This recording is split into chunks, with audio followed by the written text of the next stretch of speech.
এই নারীদেরকে পাওয়ার জন্য যখন আপনি ব্যস্ত হয়ে আছেন, তখন আপনি নিজের পায়ে কুড়াল মারছেন না, বরং কুড়ালেই পা মারছেন।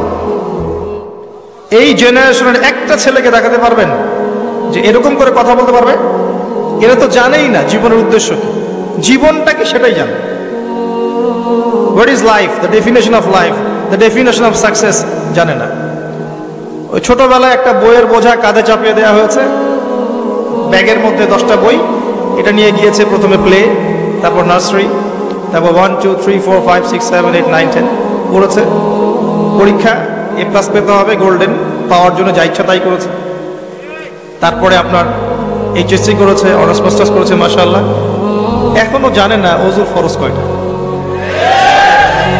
এখনো জানে না যে কোরআন কি জিনিস, কোরআনের মধ্যে আল্লাহ কি বলেছেন, হাদিস প্রফেটিক লাইফস্টাইল কি, হাদিস কি, টোটালি ইন ইগনোরেন্স, পুরো অজ্ঞতার মধ্যে আছে তারা এগুলো। এরপরেও তাদের পিতামাতার অ্যাটিটিউড দেখলে মনে হয় যে এগুলো সোনার ছেলে, সব ছেলে। এবং মেয়েদের দিকে তাকান, ওই বয়সেরই সারাদিন মেকআপ বক্স, নতুন কি জামা আসছে, নতুন কোন ফ্যাশন আসছে, কোন ড্রেসটা পরে মার্কেটে গেলে মানুষ আমাকে দেখবে বেশি,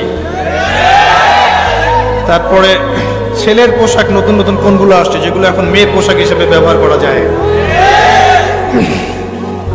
ফেসবুকিং, চ্যাটিং, স্ন্যাপচ্যাট, ইনস্টাগ্রাম, ছবি, নিজের ছবি নিজেই তুলছে, নিজেই হাসছে, একা একাই হাসে, একাই ছবি তোলে, একাই আপলোড করে।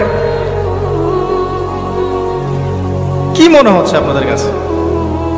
এবং নবী করিম সাল্লাল্লাহু আলাইহি ওয়াসাল্লাম কিন্তু বলেছিলেন কিয়ামত হবে না ততদিন পর্যন্ত যতক্ষণ না এমন কিছু নারী সমাজে বের হচ্ছে, নিসাউন কাসিয়াতুন আরিয়া, যে নারীরা কাপড় পরেও নগ্ন থাকবে। জি, আপনার স্ত্রীর কথাই বলছি, তার কথাই বলেছেন নবী সাল্লাল্লাহু আলাইহি ওয়াসাল্লাম, নিসাউন কাসিয়াতুন আরিয়া। আপনার বোনের কথাই বলছি, আপনার মেয়ের কথাই বলছি, কাপড় পরেও নগ্ন থাকবে।